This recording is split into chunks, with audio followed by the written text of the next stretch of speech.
opinião dos nossos convidados é de inteira responsabilidade deles e não corresponde necessariamente à linha editorial da Brasil Central. Olá para você que nos acompanha, muito obrigado pelo carinho dessa audiência extraordinária que cresce a cada dia. Cresce porque você é fiel, você participa conosco sempre por meio do nosso WhatsApp, o 99311-5227.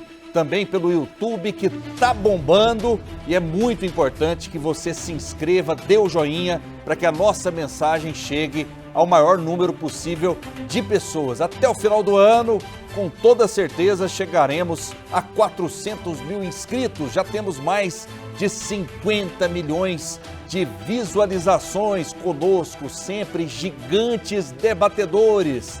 Temas polêmicos, temas que dizem respeito ao dia a dia da população brasileira. O TBC Debate de hoje tem os seguintes destaques.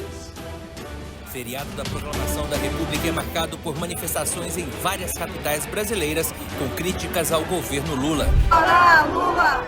Fora Lula!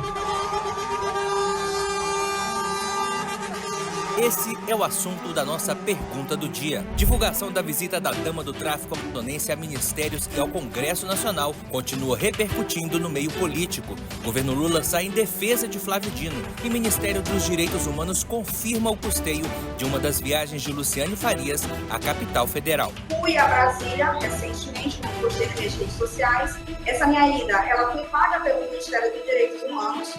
E mais, governo Lula revoga ato de Jair Bolsonaro que autorizava acordo entre patrões e empregados do setor de comércio para trabalho aos domingos e feriados. Ex-presidente e parlamentares de oposição questionam a medida que aumentaria o poder dos sindicatos.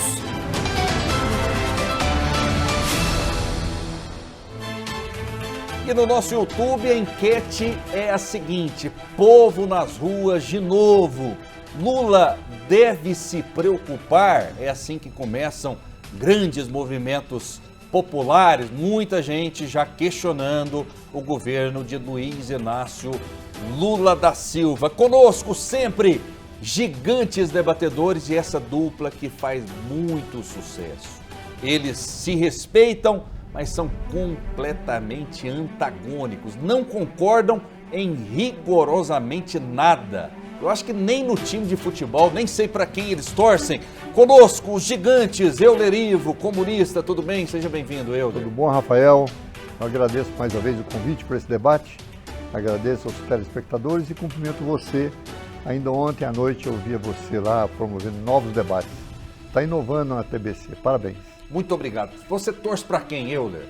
De qual? De time? De time. Não tenho time de futebol. Não tem time? Nenhum time. Se você me perguntasse agora qual o nome do goleiro da seleção brasileira e me desse um automóvel, eu perderia. Eu não sei o nome de nenhum jogador.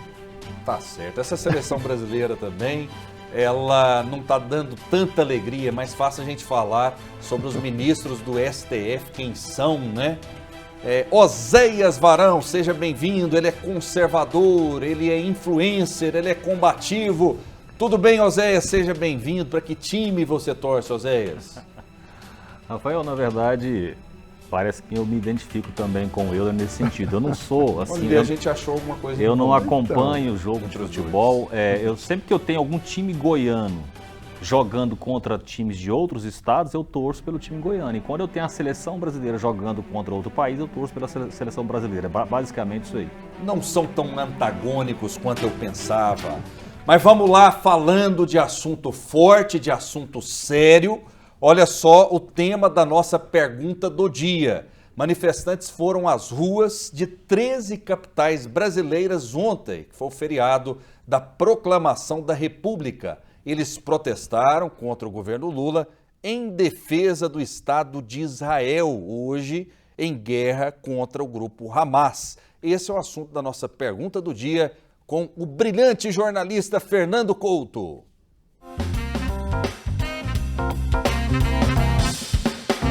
Grupos de manifestantes protestaram contra o governo do presidente Lula em 13 capitais do Brasil no feriado de 15 de novembro. Eles pediram o impeachment do presidente e defenderam a restrição dos poderes do Supremo Tribunal Federal. Alguns participantes também expressaram apoio à guerra contra o grupo extremista Hamas, levando bandeiras de Israel. Em São Paulo, os manifestantes se reuniram inicialmente na Avenida Paulista, mas enfrentaram dificuldades de mobilização devido a mudanças de última hora no local autorizado pela Polícia Militar para a concentração do ato. Vocês viram o que já aconteceu na história desse país, né? No Rio de Janeiro, centenas de manifestantes vestidos com as cores verde e amarelo se encontraram na praia de Copacabana. Em Belo Horizonte, a reunião aconteceu na Praça da Liberdade. A principal crítica foi ao governo Lula. Fora Lula! Fora Lula! A manifestação em Brasília ocorreu no Eixão, avenida que fica fechada nos feriados para lazer. Em Goiânia, a manifestação aconteceu de forma pacífica. O movimento reuniu cerca de 200 pessoas na Praça Tamandaré, no setor oeste. Teve manifestação também em Florianópolis, Curitiba, Cuiabá, Fortaleza, Natal e Vitória. Em viagem oficial aos Estados Unidos, o deputado federal goiano Gustavo Gayer disse que acompanhou os protestos e que estava fazendo a parte dele em defesa da democracia brasileira. Enquanto vocês estão nas ruas aí, a gente vai aqui fazer o nosso trabalho enquanto parlamentares, enquanto representantes eleitos. A gente veio aqui para falar com os senadores, com congressistas americanos, com o Tribunal Interamericano de Direitos Humanos, com várias pessoas lideranças daqui para explicar, para mostrar o que está acontecendo com o Brasil, e vamos usar inclusive as imagens que estão sendo gravadas agora, registradas agora do povo nas ruas, pedindo democracia, pedindo respeito à nossa liberdade de expressão e à nossa Constituição. E a pergunta do dia é a seguinte: manifestações de 15 de novembro, sinais de alerta para o governo Lula? Vou começar essa rodada com Oséias Varão. Qual a sua visão? A gente não viu multidão, mas a gente viu gente protestando contra o governo Lula. Oséias Varão, Lula deve ficar com a barba de molho ou não? Oséias. Olha, eu creio que sim, né, Rafael? E eu quero chamar a atenção para um detalhe bem especial desses movimentos, Rafael, que eles não foram movimentos convocados por grandes lideranças políticas, né? Então, é aquele movimento orgânico, pessoas simples. O movimento aqui de Goiânia mesmo, você não viu nenhum político de destaque lá, de influência na manifestação, dando claras demonstrações de que se tratam de um movimento que nasce realmente dos anseios da população. E isso tudo tem um contexto, né, que nós temos acompanhado. É interessante também observar que durante muitos anos, eu que acompanho a política já há um bom tempo, as ruas do Brasil eram dominadas por bandeiras vermelhas. Eu não sei se vocês lembram disso. E nos últimos tempos, nos últimos 10 anos, as ruas brasileiras estão sempre sendo dominadas por bandeiras verde e amarelo. Você já usou a bandeira vermelha alguma vez? Nunca. Não. Eu não, graças a Deus eu não passei por isso. Eu já fui esquerdista, mas não fui um militante esquerdista. Eu digo que eu fui esquerdista por algumas questões de princípios, de valores que eu acreditava, né? Mas nunca fui um militante petista, por exemplo, né? Então, eu acho que é muito importante, eu acho que é democrático, né? As manifestações, desde que elas sejam pacíficas e expressem o sentimento de uma parcela da população, elas são necessárias, fazem parte da democracia. Eu me lembro bem que se nós formos olhar a história, todos os presidentes da República que faziam oposição ao PT, me lembro bem de Fernando Henrique Cardoso, né? Eles sofriam, Itamar Franco, eles sofriam oposição do PT pedindo impeachment. Todos os presidentes que não eram do PT, quando o PT estava na oposição, eles pediam impeachment desse presidente. E hoje, o que a gente está vendo é uma parcela da população já indignada, né, com a administração, com os rumos trágicos que o Brasil está trilhando mediante o governo Lula, e as pessoas já estão começando a manifestar essa indignação. Como você disse, eu creio que isso aí é uma semente, né? É um começo eu creio que isso vai se avolumando. Eu me lembro bem do impeachment da Dilma Rousseff, que começou com um grupinho pequeno. Inclusive, na época, o Fernando Henrique Cardoso e o PSDB se manifestavam contra o impeachment da Dilma, deu declarações bem contundentes sobre isso, mas o povo foi às ruas e o sistema teve que se dobrar ao povo e acabou no impeachment da Dilma Rousseff. Então, eu creio que esse movimento ele tem o seu papel, é importante para a democracia brasileira e expressa o sentimento de uma parcela da nossa população. Eulerivo, Lula deve se preocupar ou não com essas manifestações? Bom, primeiro você viu as manifestações, elas foram uma coisa orquestrada pelos bolsonaristas no Brasil todo, no mesmo dia em vários pontos do país. É uma coisa organizada a nível nacional, já nota isso. É o mesmo pessoal que invadiu o Congresso, o mesmo pessoal que pediu para fechar o STF e tal. Foram às ruas por quê? Para tentar conseguir projetar Israel, que está matando o povo de Gaza. Foi levar apoio para o Israel lá. Uma guerra de genocida, né? O Estado terrorista de Israel assassinando o povo, crianças, mulheres, bombardeando hospitais, não é isso? Então, essa agressão que o mundo todo está repudiando, inclusive anteontem, houve uma aprovação da ONU, da Organização das Nações Unidas, mandando parar, e hoje o governo israelense que não vai parar os bombardeios, continua matando o povo. Essa manifestação é uma manifestação reacionária, orquestrada por Israel, aqui no Brasil através dos bolsonaristas, tentando justificar o assassinato de Israel contra o povo. Eles falam abaixo o Lula, mas abaixo o Lula em que sentido? Não tem nenhuma ação que o Lula tenha feito que estão falando, a não ser a declaração de que o Lula é a favor da paz de Israel e que crie dois estados, o Estado da Palestina e o Estado de Israel. Lá só tem o Estado de Israel. Então foi uma manifestação política organizada pelos bolsonaristas de apoio a Israel e criticou o Lula no sentido que o Lula é a favor da paz e contra a matança do povo. Então eu digo que essas manifestações aí, quer dizer, não teve nenhuma repressão, foi pacífica. Esses deputados que foi para os Estados Unidos para garantir a democracia no Brasil. Coitado, perdeu a viagem se foi isso. Porque enquanto ele estava lá, estava tendo manifestações até contra o governo, né? Quer dizer, manifestando aí a favor de Israel e contra o Lula, e não teve nenhum problema maior, não é isso? Além do mais, o Lula, tempo atrás, pediu que o movimento social o pressionasse, fosse para a rua e fizesse manifestações, etc e tal. Eu espero que o movimento popular, o movimento que luta por terra, por melhores salários, vá para as ruas, por moradia. Nós todos estamos querendo ir para pressionar o governo Lula, porque o governo Lula tem sido muito pressionado pela direita para não conceder nenhum benefício. É preciso que os movimentos populares vão para a rua para exigir seus benefícios. Protestar contra o próprio governo? Protestar contra as medidas que o governo está tomando, porque o governo está tomando poucas medidas. A favor, hoje o Lula está encurralado pela direita lá no Congresso. E nós temos que apoiar o Lula para ele ter mais força para ajudar o movimento popular. É isso. Não é uma coisa contra o Lula, ao contrário, é a favor do Lula. A manifestação hoje na rua, ela ajuda o Lula. E tem gente para manifestar a favor do Lula hoje? Ué, mas toda a população está manifestando a favor do Lula. Vou usar a palavra Mas a gente tem visto isso nas ruas, eu vou usar a palavra do Kennedy. O Kennedy falava da grande maioria silenciosa. O pessoal está falando contra o Lula? Não. Entendeu? O pessoal está concordando, está esperando. Não é verdade? Óbvio, você vê, está tendo uma paz aí no Brasil. O Lula está melhorando o salário, o Lula está com um programa melhor de moradia, né? Está tomando medidas que vêm ajudar a nossa população. Isso é muito importante. Rafael, o Euler disse que essa manifestação foi convocada por bolsonaristas, né?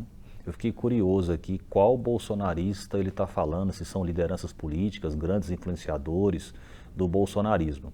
Na verdade, como eu disse, essa manifestação, ela é porque talvez, Euler, é o seguinte, existe um fenômeno hoje acontecendo, você vê essas manifestações no Brasil, acontecendo no Brasil inteiro, e talvez você esteja pensando de um contexto anterior às redes sociais, em que era preciso que grandes líderes chamassem a população para se manifestar nessas proporções.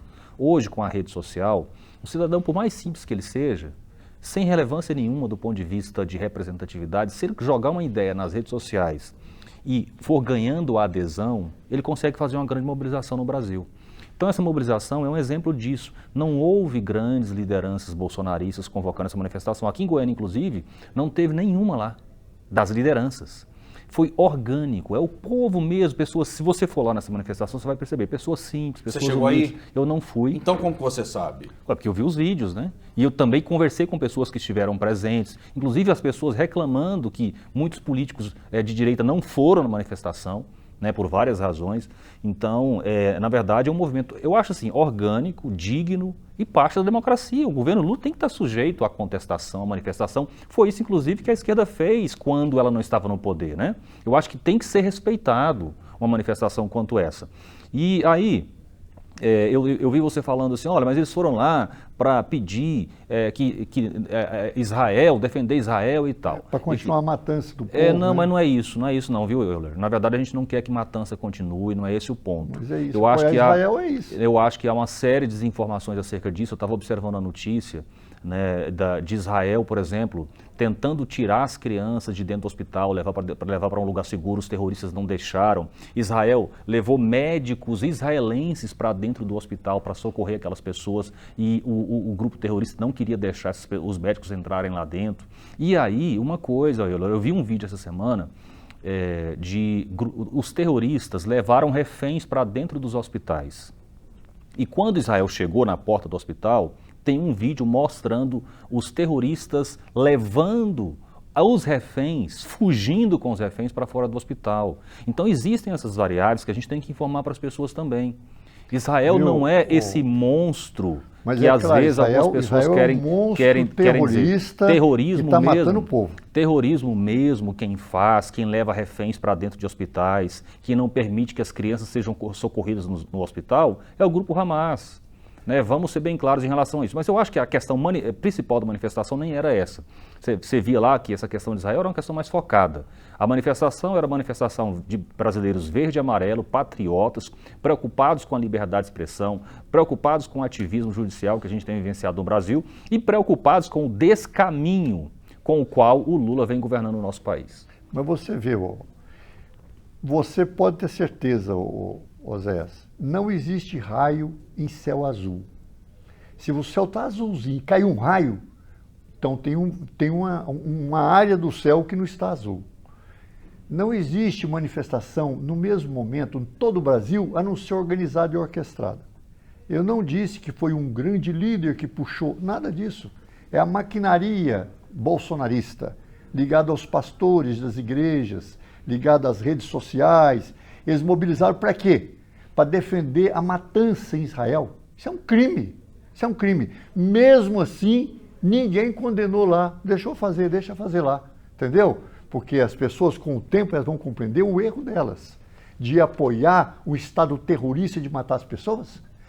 Israel não é dono de Gaza. Israel não é dono da Palestina. Quem está lá na Palestina, invadindo a Palestina, é o exército de Israel. Ele tem que ser combatido. Lá dentro do exército, tem que ser combatido. É um direito do povo da Palestina combater um exército agressor.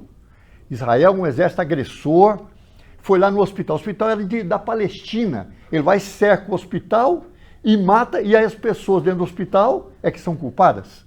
Então, quer dizer, não podemos chegar a esse ponto de querer trocar a verdade pela mentira.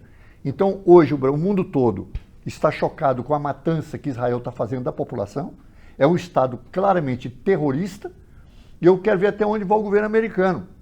Porque, viu, o Rafael e Oséias, eu tenho na minha cabeça ainda, não é uma teoria da conspiração. Eu tenho o seguinte, quando, há muito tempo atrás, aquele avião entrou naquela torre no dia 11 de setembro, naquele momento, eu disse para minha filha, isso é coisa do governo americano, é para provocar guerra, e quem está organizando isso é o Mossad de Israel junto com o governo americano. Não deu outra. Hoje a pesquisa está confirmando isso. Peraí, eu preciso entender aqui. Exato. Aquele atentado foi no dia 11 de setembro. Exatamente, 11 de setembro foi provocado. 22 anos atrás. Isso, 22 anos atrás. Provocado pelo próprio Estados Unidos. Exato. Inclusive eu tenho essa convicção. Pelo Israel. E Israel por também. Israel. Também Essa tese sua. Não é tese, não. Essa tese sua é tese nova. Não é velha. Mas não é desde o momento. Tem mais gente que pensa como você? Com certeza, tanto que tem muitos escritos que eu poderia trazer para você. Hoje tem até pesquisas, livros que mostram isso aí. E eu digo mais, quando agora aconteceu... Mas é uma acusação gravíssima então, tá bom, você está fazendo aqui. Claro que é gravíssimo, é contra o Estado americano mesmo. Ele provocou a guerra de Israel. Os próprios americanos fizeram isso, no Iraque, então. Claro, o governo americano fez isso para invadiu o Afeganistão, invadiu o Iraque. naquela filosofia que era Al-Qaeda, que estava promovendo isso aí, e foi lá. Muito bem. Mas sacrificaram o próprio povo dos Estados Unidos? Claro, você acha que os Estados Unidos tem amor ao seu povo? O governo americano, você acredita que o governo americano tem amor ao povo americano, Rafael? Não tem o menor amor ao povo americano. O senhor tem alguma prova de que isso aconteceu? Um exemplo da prova? Hoje o governo americano manda soldados, os melhores filhos dos Estados Unidos, para morrer no mundo inteiro. Tem 800 e tantas bases militares americanas no mundo inteiro matando o povo e morrendo, não é? Todos os dias, todas as vezes que o Biden faz uma declaração, pode ouvir, quando ele termina a declaração, ele fala o seguinte, que Deus proteja os nossos soldados, que ele manda soldados para todo lado para matar o povo do mundo e os soldados morrem também lá. Mas aqueles atentados terroristas não aconteceram apenas nos Estados Unidos, não. Aquele atentado de 11 de setembro foi provocado. E os outros atentados terroristas? Não, eu falo aquele do 11 de setembro. E agora eu vou dizer isso agora. Na minha opinião, não é, pela força que eu conheço, que eu sei que o Israel tem, a maior polícia, o maior sistema de informação do mundo, que hoje é famoso, é o Mossad de Israel. É a polícia secreta de Israel. Eles têm toda a informação. Na Palestina, até o El Fatah é infiltrado de gente também do Mossad. Nós sabemos que o El Fatah é uma organização que luta lá. Vocês acreditam que o Hamas preparou 3.000 foguetes para jogar contra Israel? Preparou, apontou, arrumou todo mundo e Israel não soube nada disso. Um total silêncio. Eu digo que, na minha opinião, teve dedo também aí americano e israelense naquela ofensiva do Hamas. Acho que o Hamas é uma organização que defendeu o povo de Israel, agora, naquela questão terrorista lá, na minha opinião, tinha o dedo americano. Sabe por que eu digo isso? Os Estados Unidos estão afundando lá na Ucrânia. A guerra da Ucrânia está afundando. Ele tinha que tirar uma saída honrosa. Ele tinha que sair para abrir outra guerra. Além do mais, vocês sabem, o governo americano hoje é uma máquina de provocar guerra. É guerra sem fim que o próprio Trump levanta. É guerra atrás de guerra. Por quê? Porque quem ganha com a guerra são os ricos americanos.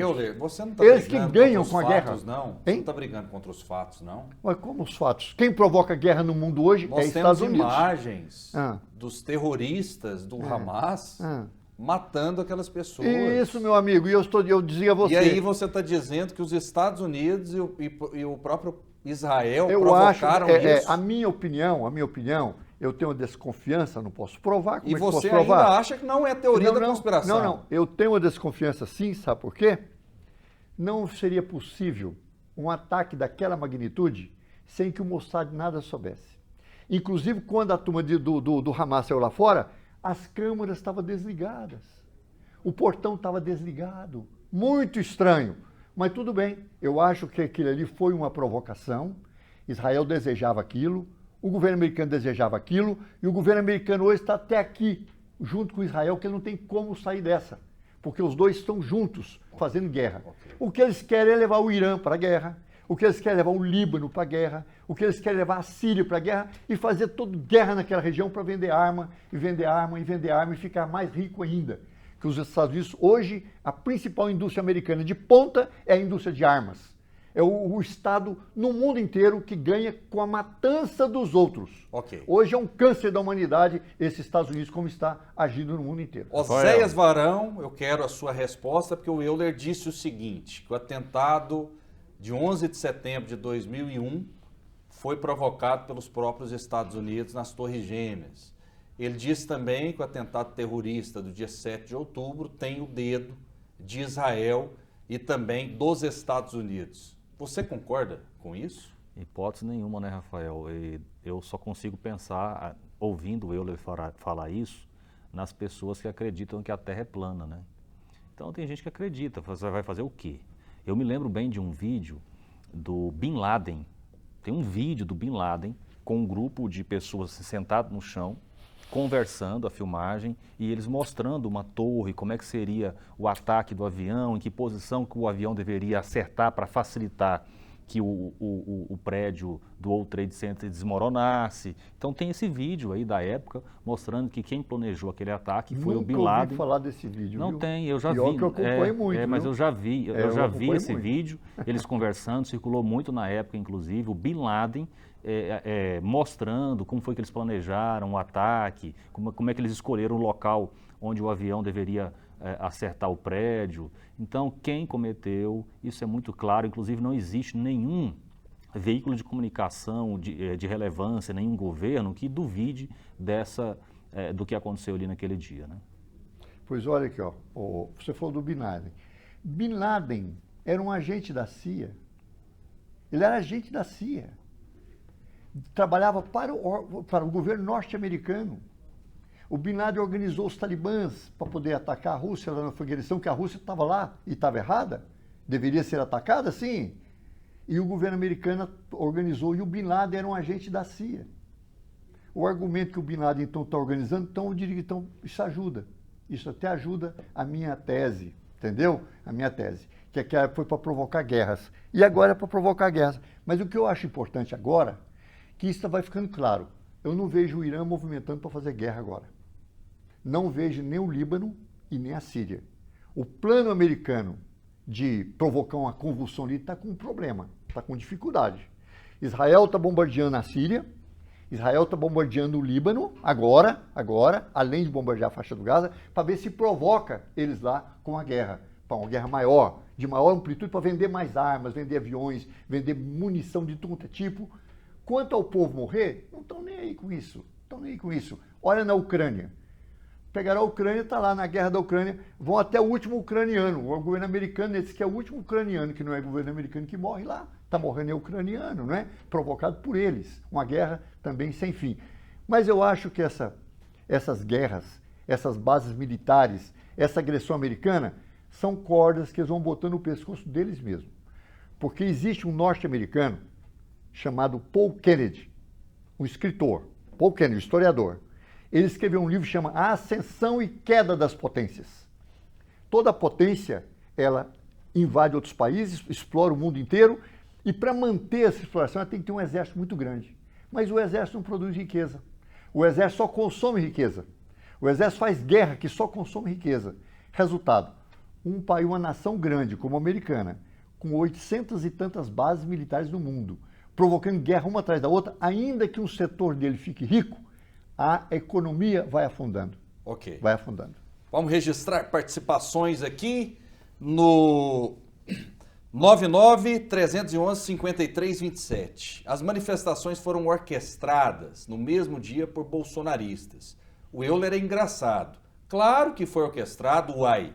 Era dia 15 em todos os estados do Brasil. O Wellington de Goiânia fazendo esse questionamento. E pergunta para o Oséias. Qual o formato da Terra? Prove cientificamente. Gosto de você, mas não fale do que não sabe. Nem geólogos, geomorfólogos, geógrafos têm total certeza quanto ao formato deste planeta. O Wellington de Goiânia questionando o formato da Terra. O formato da Terra não é um geóide, né? Inclusive o Gustavo Gaia falando sobre isso aqui esses dias, né? E com certeza eu posso afirmar para você, ela não é plana, tá? Agora, se ela é um círculo perfeito ou não, se ela é um geóide, né? Mas que ela não é plana, isso nós temos convicção absoluta hoje. Mas parece que o moço aí, ele acha que é plana, né? Ele questiona. Veja só, ele está questionando se a Terra é plana. Deve ser interessante a ideia da Terra plana. Aí você vai cair lá embaixo, ou como é que faz? Então não cai, né? Volta, né? Difícil, né? Realmente, nunca imaginava. O senhor acredita que a Terra é plana? Eu não acreditava, eu nunca imaginava que alguém pudesse dizer uma tamanha asneira no mundo. Nunca imaginava. Hoje nós estamos vendo todo tipo de asneira. Mas essa tem é uma muita das gente maiores. Uma das maiores. Falando que é maluquice o senhor acreditar que foi. Que a Terra é redonda. Não, foram os Estados Unidos que. Não, eu não tenho. Que provocaram os atos terroristas. Eu vou dizer para você o seguinte, ó. Que o 11 de setembro de 2001. A Tatiana, minha filha, vereadora, ela que chegou assim na Câmara e falou assim: pai, estão bombardeando os Estados Unidos. Eu falei, Tatiana, não existe nenhum país que bombardeie os Estados Unidos. Ela falou, como, pai? Você está me contestando? Eu falei, estou. Então vem cá. Aí estava a televisão lá. Aí eu vi um avião um avião civil, entrando Atingindo. na torre. Eu olhei e falei, Tatiana, isso é coisa do governo norte-americano, utilizando fanáticos árabes, de jeitinho, não conhecia nem o piloto.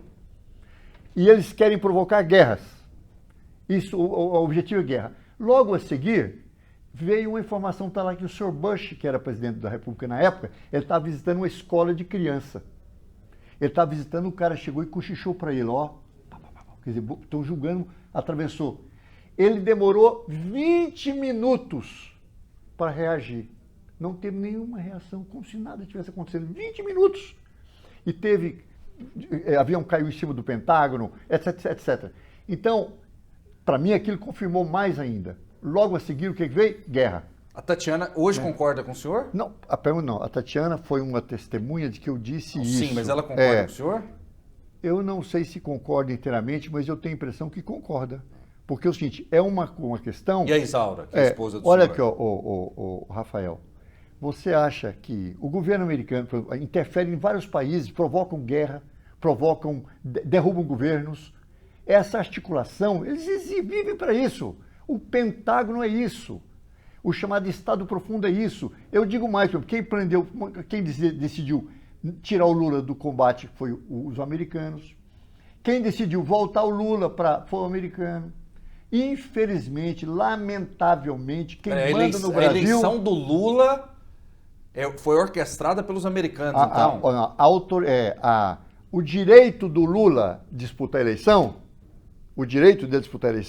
só aconteceu quando o tribunal autorizou. E o tribunal antes havia autorizado caçar ele. Depois mudou a opinião. Quer dizer, olha, a política ela é toda uma articulação. Achar que é tudo assim, é tudo a aparência, não é. É interesses grandes. E quem manda no Brasil, infelizmente, é o governo americano, são os bancos norte-americanos. Rafael, o mais importante é o seguinte, achar alguma coisa, as pessoas têm direito, né? As pessoas podem achar o que quiser. Mas vamos deixar bem claro que o Euler Ivo está dizendo que ele tem essa impressão que ele acha, mas ele não tem como provar o que ele está falando. Né? Vamos deixar isso bem claro. Hoje já existe estudo sobre esse assunto, viu, Zé? Mas que não é só eu. Hoje já existe, depois eu vou trazer para vocês. Mas o depois. fato de existir estudo sobre um assunto não quer dizer que ele é verdadeiro. Inclusive, sobre essa história da Terra plana, existe um monte de estudos. Mas aí é que tá. Eu queria, inclusive, sugerir ao senhor que desse uma pesquisada sobre isso, você vai perceber que tem lá. As pessoas não falam que a Terra é plana do nada. Né? Elas falam porque elas têm lá alguns argumentos e alguns estudos que elas usam para fazer essa afirmação. São argumentos e estudos equivocadíssimos, mas eles usam, né? Vamos lá. Tá uma loucura o WhatsApp nosso aqui depois das declarações do Euler. E a gente tem notícia pro ano inteiro. Pro ano inteiro, porque é impressionante o que o Euler disse aqui hoje. Totalmente fora da caixa, ele falou que tem convicção. Eu digo mais, que esse ataque do Hamas também teve dedo de Israel. Nossa. Eu digo mais isso aí, entendeu? E você vai ver, vai acompanhando os fatos. Vai acompanhando. Estou falando hoje aqui, não é? Ao vivo, não é isso? Aguarde. Porque as coisas, a verdade vem à tona com o tempo. Olha só, aqui é o Robert, de Diamantina, Minas Gerais. TBC é o melhor programa de debate que eu já assisti. Parabéns a vocês, que Deus os abençoe sempre. Muito obrigado. Como pode o esquerdista falar que a manifestação é orquestrada por Israel? Pergunta para ele que dia ele viu uma manifestação esquerdista pacífica desse jeito que os bolsonaristas fazem. Sem roubo, sem pancadaria. PT, vergonha do Brasil, abraço pro Zé, sou fã dele. E ele diz o seguinte, deixei de ser petista por esses pensamentos loucos. Ele dizendo aqui que seus pensamentos Qual o nome dele? São diferentes. É o Robert. O Robert, depois você vai vir a Gerais. Goiânia vai ver que eu sou do movimento de luta pela moradia. Eu não defendo que a propriedade privada é sagrada, não é. Mas nós nunca invadimos um lote. E nós já tivemos aqui, tiramos do aluguel 40 mil famílias. Sabe como? Colocando 10 mil famílias na rua de forma pacífica. A bandeira do nosso movimento da moradia é um pano de prato amarrado a um cabo de vassoura. A cor que quiser. As mulheres levam as bandeiras do movimento de luta pela moradia. São grandes movimentações pacíficas que pressionam as autoridades. Você virá e você vai ver com seus olhos. Está convidado. Muito bem, mais participações. A esquerda não acredita em Jesus. A prova é só se ele estiver vivo. Não acredita na facada, não acredita no ataque nos Estados Unidos, em Israel, mas acreditam no Lula. Senhor Euler duvida de tudo, mas acredita que o Lula não cometeu a maior corrupção da história. Questionamento forte aqui para cima de você. É o Paulo César que sempre participa conosco, Euler. Muito bem, veja só, se Cristo existisse hoje, ele era do Partido Comunista do Brasil, meu amigo, que ele defende o humanismo, ele defende o bem para as pessoas, entendeu? Então eu sempre levanto assim, o Partido Comunista do Brasil é o partido do bem comum. Nós queremos que as riquezas de toda a sociedade Rafael, sejam de todos. Já que o Euler tocou nessa questão de Jesus Cristo comunista, esse é um ponto que eu acho que a gente precisa, inclusive, desmistificar e esclarecer junto ao nosso público, porque eu já ouvi demais comunista falando que Jesus Cristo seria comunista. Vamos lá. Na verdade, Jesus Cristo é um símbolo de amor, de caridade, isso é verdade, de preocupação com o próximo, isso é verdade. Só que, Euler, o comunismo ele tem um pressuposto básico que o difere do cristianismo, que na verdade o faz antagonista ao cristianismo, que é o seguinte: para Jesus, só serve você ajudar o próximo voluntariamente. Esse é um princípio do cristianismo. O cristianismo não trabalha com ajuda ao próximo obrigatória, percebe? Já o comunismo trabalha com o oposto. Ele trabalha com a expropriação forçada para ajudar o próximo. Então, nesse ponto, cristianismo e socialismo, comunismo são antagônicos e é aqui que difere. Percebe? Bom, então, eu acho na verdade, eu acho um desconhecimento do que significa Jesus Cristo e o que ele defendeu, o que ele pregou, afirmar que ele seria comunista. Pelo contrário, Jesus repudiaria a essência do comunismo, que é tomar os bens, expropriar os bens para fazer o bem de forma obrigatória. Jesus não aceita esse tipo de doação ou esse tipo de medida, entende? E nem nós, comunistas, nem nós, viu?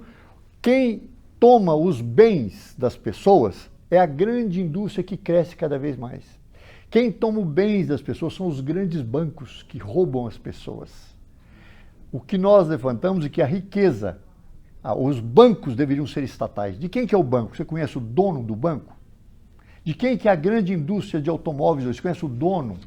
É um grande conglomerado que explora milhares de pessoas, enriquecem o povo vivendo na miséria e eles bilionários. Nós achamos que a riqueza tem que ser de todos. Jesus Cristo queria isso também. Queria isso também. Não é que ele seria comunista, ele foi comunista no tempo dele. Ele propunha também uma sociedade de igualdade no céu. Sociedade de igualdade, porque é uma escravidão que havia aqui, não é? Então ele só tinha um jeito, é a igualdade no céu. A mesma ideia da igualdade nós temos. Quando nós falamos que a propriedade privada dos meios de produção, ela que é a causa da exploração, porque é uma verdade. Agora, a própria propriedade privada dos meios de produção vai fazer com que concentre a propriedade na mão de um punhado. Olha, todo dia eu vejo empresários tentando abrir empresa e afundando. Tentando abrir empresa e afundando. Nós, os comunistas, nós não propomos desapropriar nenhuma propriedade onde o dono participa da produção. Veja a China, por exemplo. Um exemplo concreto é a China. Hoje é chamado socialismo de mercado. A China, a pessoa lá fica rica. O governo socialista pega dinheiro do banco e ajuda as empresas privadas. Ajuda as empresas privadas. Somente quando ela virar um grande conglomerado, um monopólio muito gigantesco, que será estatizada. Enquanto o dono participar da produção, então é dele. E nós respeitamos, é assim que nós somos. Então, o Partido Comunista, nós defendemos o socialismo de mercado, que é o socialismo que estatiza as grandes empresas, os grandes bancos, os grandes conglomerados e permite continuar a pequena empresa, o pequeno empresário, inclusive que o banco venha ajudar esse pequeno empresário para ele poder progredir. Só quando ele virar um gigantesco é que nós achamos que deveria ser estatizada. Essa é a nossa proposta. Ô Euler, mas esse negócio, assim, eu acho muito utópico isso tudo, sabe? Porque, mas veja olha só... Deixa eu só apontar um ponto, até para você já falar. Você está dizendo o seguinte, olha, nós não somos contra empresas pequenas. Isso. Mas se ela ficar grande, aí nós temos que tomar a empresa da pessoa. Olha Não só, é da pessoa. É que quando já fica grande, Oséias, não é mais de uma pessoa. Olha só. Quando é de uma pessoa, ela não é grande. Toda empresa grande não tem mais uma pessoa. Olha só, ou algumas pessoas, né? Vamos colocar assim. É um grupo. Mas o que eu estou querendo mostrar, é o seguinte, quando você trabalha com essa lógica, sabe qual é a consequência básica disso? Nenhuma empresa vai querer ficar grande, você concorda comigo? Pois a China está ao contrário. Não, mas aí você está usando uma lógica que a China, você está querendo inclusive dizer que a China é comunista, socialista no sentido clássico. E não é. A China não é. A crítica é. que eu fiz aqui, inclusive, foi a expropriação dos bens de produção que está na gênese do pensamento marxista, né? E você sabe bem o que isso significa, que não tem nada a ver com o que está acontecendo na China hoje. Oséias, né? Então a China, o que é a Marx, China? Que era um grande o que é a China? Euler, o que é a China hoje? A China é a constatação ao vivo e em cores de que as ideias do Karl Marx não funcionam na prática.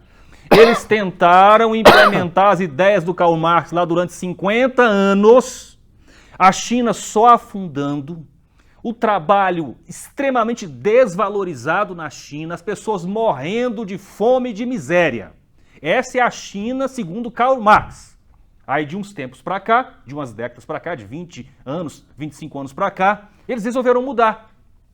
Viram que não funcionava, resolveram então integrar a China aos mercados internacionais, adotar princípios relativos do capitalismo na economia chinesa e de lá para cá, a China vem explodindo em desenvolvimento. Usar a China como referência de marxismo, de socialismo, é um equívoco, lá é a prova viva de que ele não funciona. Oséias, primeira coisa, você deveria de fato estudar o Marx, o Capital do Marx.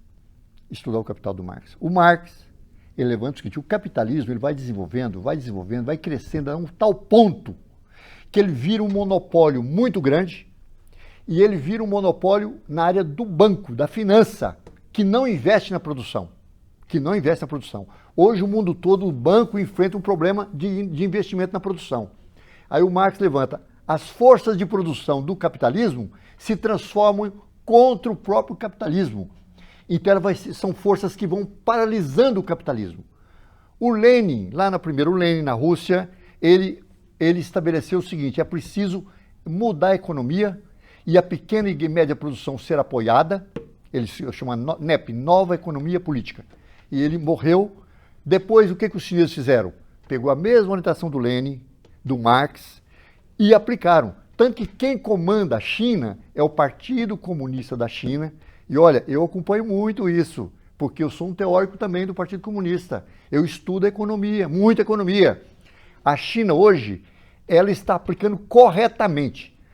Quando você... O melhor sistema de produção, altamente de produção, que leva a produção assim, ao máximo, é o capitalismo. Ao mesmo tempo, ele é que leva também à miséria. Então, o que é o certo seria assim, permitir que aquele afã de crescimento mantivesse, mas que não produzisse a miséria. Então, quando você levanta, quando a indústria chega a um ponto muito alto, muito de monopólio, ela é estatizada, porque já não é de uma pessoa. O critério na China é o seguinte, a pessoa, o dono, participa da produção?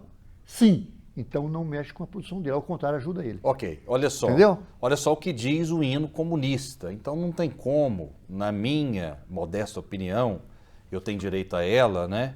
Colocar Jesus em um sistema político. Certo. Olha o que o próprio hino comunista diz. Messias, Deus, chefes supremos, nada esperamos de nenhum. Jesus... né, nos evangelhos, ele orava o tempo todo, jejuava o tempo todo, dependia de Deus para tudo.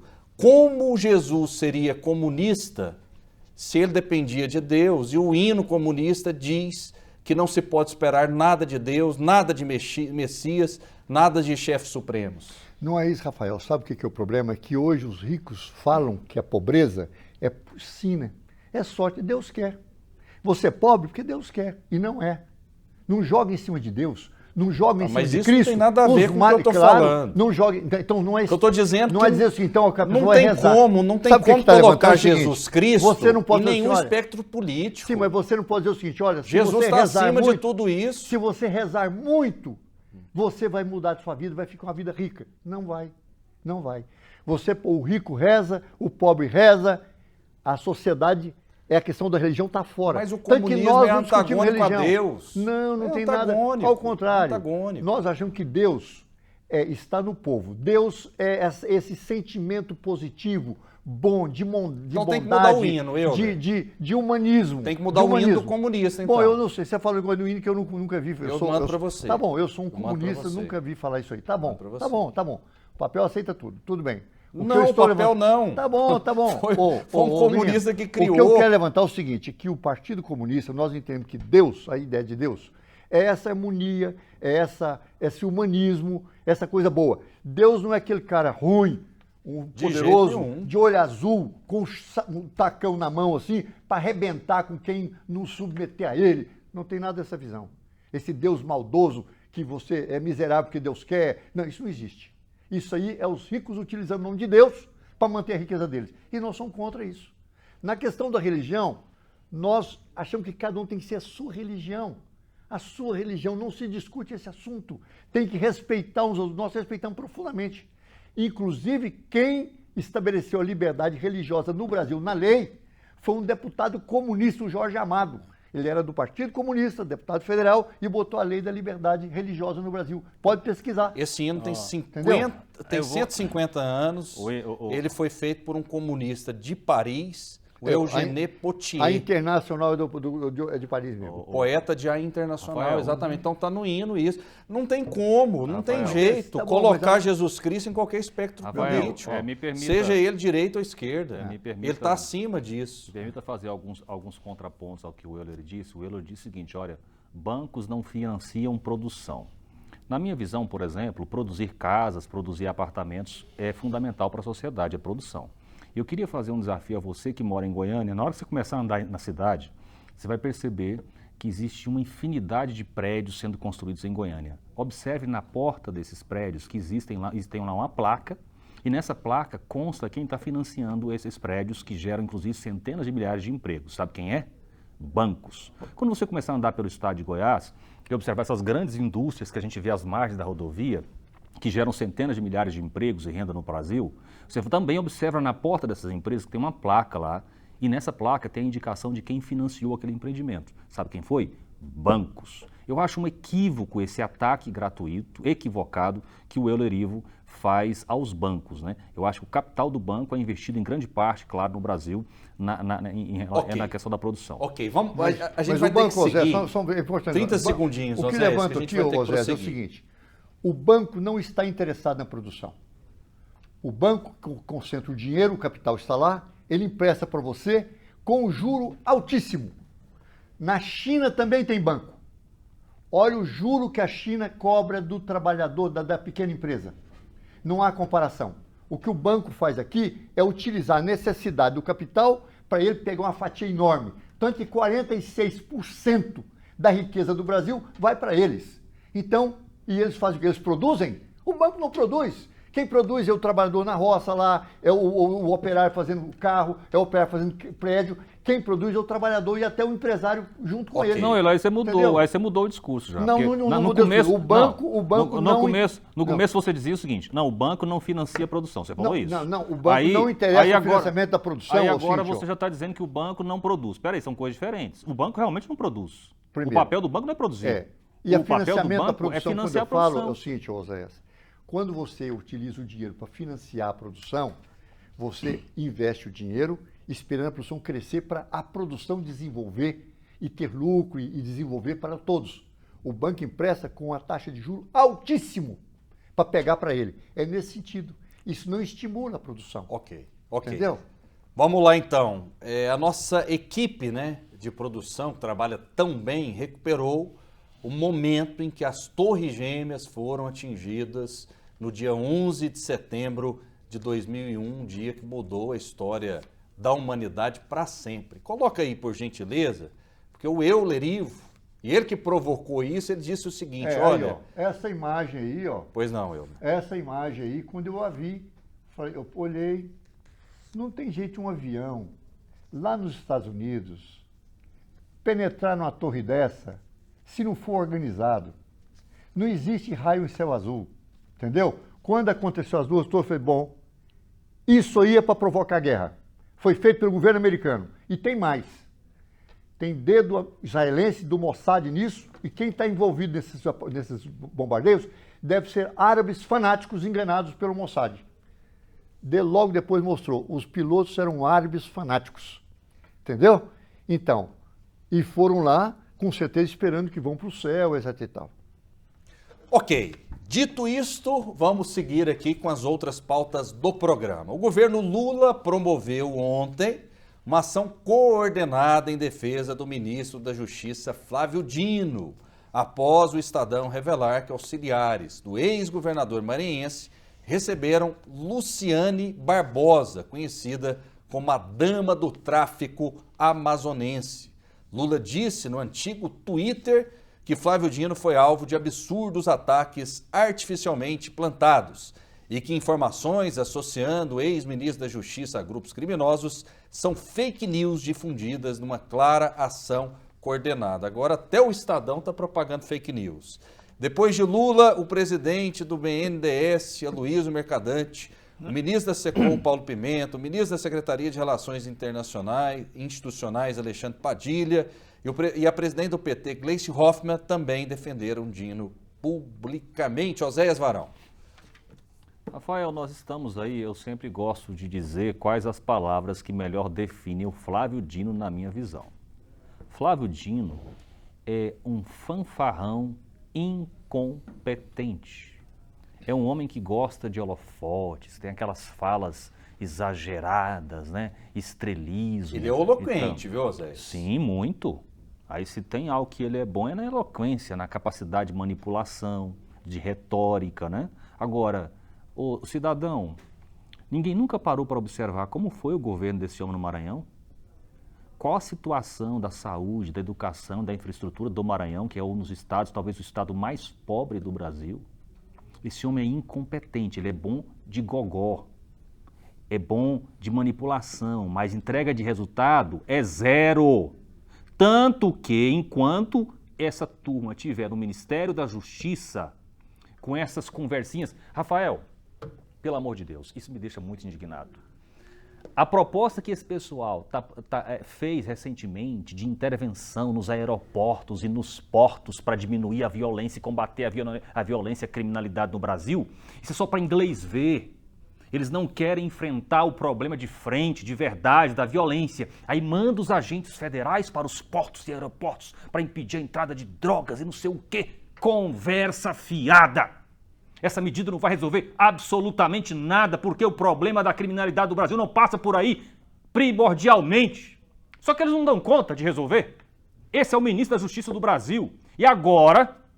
nós já temos, você sabe, Rafael, nós já temos uma desconfiança de que essa turma é aliada da máfia, dos bandidos, dos traficantes. Nós temos uma série de suspeitos acerca disso. Aí vem agora a dama do tráfico, do Comando Vermelho, recebida com honras no Ministério da Justiça do Brasil, recebida por 2 assessores. O projeto da ONG dela, que é financiada pelo Comando Vermelho, recebe andamento no Ministério da Justiça. Deputado Guilherme Boulos, deputado André Janones, do PT, recebe a mulher, esposa condenada do chefe do Comando Vermelho. E aí você quer que o povo encara isso com tranquilidade, com naturalidade. Não, isso é perseguição ao Flávio Dino. Ah, vocês só podem estar de brincadeira com a cara do povo brasileiro. Muito bem. Você disse que o Flávio Dino é um incompetente. Flávio Dino, quando formou, ele virou juiz, inclusive, né? Ele tirou em primeiro lugar, ele estava junto com o Moro, na turma do Moro. Ele tirou o primeiro lugar. Primeiro lugar. Depois, o Moro também formou com ele, outras turmas também. O Moro também é incompetente, professor. O Moro sim. O Moro não só... O Moro é incompetente também. O fato de alguém passar num concurso de juiz não quer dizer que ele tem competência para administração, é óbvio isso. O Moro é um agente da CIA, isso é outra coisa ainda. Ele é competente... Peraí, me esclareça isso. Ele cumpriu muito bem a missão dele de tirar o Lula. Me esclareça isso. O fato de alguém passar num concurso de juiz quer dizer que ele é competente para administrar? Não, primeiro, ele passou no concurso de juiz em primeiro lugar. Pois Ele mas o que competente. isso tem a ver com a Não, administração? primeiro, tem um curso lá, ele passou no Pois curso, mas você vai admitir. o que isso tem a ver com a administração? Em primeiro lugar, sobre isso. Em primeiro lugar, ele é um homem competente, ele estudou muito. Ele é a ponto que competente tirou para passar em num primeiro- concurso. Passou. Depois Isso. ele virou governador do Maranhão. Isso, agora vamos aos resultados Isso. dele como governo E do Maranhão. depois, quem votou, quem decide se foi bom ou foi mal, foi o povo do Maranhão que reelegeu ele governador do Maranhão. Ele foi reeleito governador do Maranhão. Ele só não foi reeleito 3 vezes porque é proibido, só pode 2 vezes. E aí o povo votou nele para quê? Para senador. Fernando Henrique foi um bom presidente? Então ele é um cara que foi, digamos assim, é um cara competente. Ele pegou o Maranhão da família Sarney. E ele ajudou Que mais foi que eleito pôde e lá. reeleito várias vezes. Até exato. por isso, Sarney foi um bom governador? Pois é, o Sarney governou várias vezes lá e teve os seus méritos. Teve seus méritos lá e depois foi derrotado pelo Dino. Depois, novamente, a família Sarney voltou tentando ganhar, perdeu. E agora o Dino ganhou novamente Euler, no Senado. fale Então, sobre primeiro, os resultados dele no o governo. o resultado é que o povo Fale. do Maranhão Não, é que fale. julga. Não, estou Fale. falando para você. Como eu não moro no Maranhão, não sou o povo do Maranhão, o que eu tenho que fazer? Ouvir o resultado do povo do Maranhão. O povo do Maranhão que vivenciou com o Flávio Dino 4 anos, reelegeu ele governador. Pois é, Depois mas vivenciou isso seria- mais 4 isso não anos, pode- elegeu ele senador. Então, Ô, o Euler. povo do Maranhão, se perguntar, com certeza vai bater Não, palma Euler, para ele. calma aí. Então, essa é a primeira Olha questão. só, mas o Sarney foi reeleito no Maranhão várias vezes pelo mesmo povo. Pois é. Isso eu acho que não é dado definitivo para você chegar à conclusão de que ele é competente. Claro que é. E aí eu Claro acho que é. o dado mais importante, porque o que acontece... O povo é soberano, Não, Zé. claro, mas é que é o seguinte, Rafael, você concorda comigo, se o cara for bom de gogó, ele consegue manipular uma parcela da população? Claro Você que consegue? Mas então, olha, então, olha só, o que interessa, verdade portanto, prevalece, sabe aqui, por quê? o mais importante, portanto, é verifique os indicadores sociais e econômicos do Maranhão no começo e no fim do governo Flávio Dino. Seria bom, seria Isso bom. não tem como negar. Isso seria bom. Ele é incompetente e esse primeiro ano dele como ministro da Justiça também está dando evidências disso. Então, Ok, eu continuando. preciso seguir só aqui. continuando aqui. Preciso seguir aqui. Continuando. Então, o Dino, Flávio Dino, foi primeiro lugar, como estudante, como formou em primeiro lugar na turma dele, destacadamente, e foi todo o tempo, o pessoal, o colega dele, reconhece isso. Depois foi governador, fez um bom governo, a ponto que o povo reelegeu outra vez. Aí o segundo governo foi ruim, a ponto que o povo elegeu ele senador, entendeu? Então agora ele está no ministério. Ele sim está perseguindo, ele está perseguindo aqueles golpistas. Quem for golpista contra a democracia, vai haver com ele. Ok, então, Euler. entendeu? Então ele, nesse ponto, está de parabéns. Ok. Essa notícia aqui também, ela é muito importante. Peço até desculpa interromper, mas o trabalho da produção, ele é muito especial. Olha só, a presidente do PT, Gleice Hoffmann, criticou nesta quarta-feira os jornais O Globo e Estadão. O Estadão publicou o artigo de opinião e escreveu: ao chamar de terrorista a reação israelense ao massacre promovido pelo Hamas, Lula distorceu o cenário da guerra e confirmou o ranço ideológico da esquerda primitiva. Já o Globo disse em editorial que o conflito em Gaza exige mais equilíbrio de Lula e que o presidente fez paralelo descabido entre Israel e Hamas. Olha, toda a Gleice sociedade chamou tá de vendo. arrogante os editoriais dos veículos e afirmou que querem censurar e determinar as palavras usadas pelo presidente Lula sobre o conflito entre Israel e Hamas. A deputada também classificou a discussão sobre as declarações de Lula ao associar Israel ao termo terrorismo de bizantina. O adjetivo usado por Gleice tem entre os significados o sentido de futilidade. Bolsonaro foi muito criticado durante muito tempo porque ele questionava jornalistas, questionava a imprensa. Gleice está usando essa mesma fórmula. Gleice tem razão. Eu vou dar 1 minuto para cada um. Vou começar essa rodada com Oséias Varão. 1 minuto, Oséias. Rafael, vamos lá, né? Direito de criticar jornalista, de questionar jornalista, todo mundo tem. Classe jornalística não é inquestionável, não tem isso. Agora, vamos ao mérito do que ela falou, né? Se ela falou o que ela falou é justo, é correto, é adequado ou não. E aí, nesse ponto, é ridículo. A Gleisi Hoffmann, ela fica soltando textos para militância, entenda isso. A Gleisi Hoffmann é presidente nacional do PT. A função dela é alimentar a militância de textos e narrativas para que eles usem entre eles e mantenham a fogueira acesa do esquerdismo no Brasil. É só isso. Tá? E essa história de Lula atacar Israel é a coisa mais ridícula, mais nonsense do mundo. Basta você verificar que todos os ataques que o Lula usa contra Israel, ele utiliza como referência informações produzidas pelo Hamas, um grupo terrorista da pior espécie que já existiu, que não tem nenhum tipo de escrúpulos ou princípio. Só isso já é suficiente para nós descredibilizarmos completamente a Gleisi Hoffmann e o Lula. Um minuto, Euler. Muito bem. O Lula, enfim, deu um esclarecimento melhor, porque é um dever de toda pessoa que vê o Estado de Israel matando a população, já matou mais de 12 mil pessoas, um Estado terrorista. E os dados da informação, o número é da ONU, não é de uma pessoa que ligou lá para o Hamas, não, é da ONU, é no mundo todo sabe disso. Então Israel é um Estado terrorista. E o Lula disse que é um Estado terrorista, só que eu acho que o Lula está fazendo muito pouco. Eu estou aguardando e espero, e aconselho o Lula a romper relações diplomáticas com Israel e declarar que o Exército de Israel é uma organização terrorista. Precisa declarar isso. Eu estou plenamente de acordo com o Erdogan, o presidente da Turquia, que ele declarou: é preciso declarar, colocar Israel, o Exército de Israel, como uma organização terrorista. E precisa cortar relações com Israel e cortar a venda, o comércio com Israel. Tem que isolar Israel, que não respeita nada.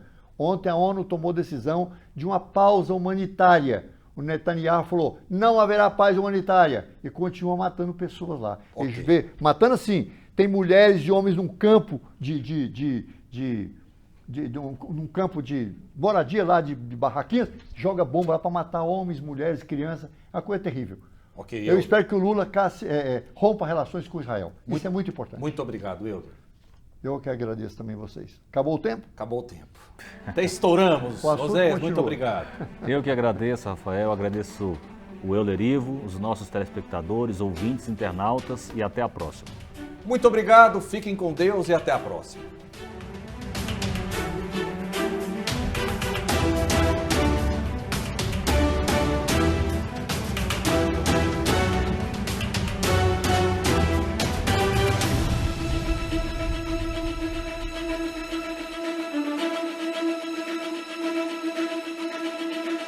Thank you.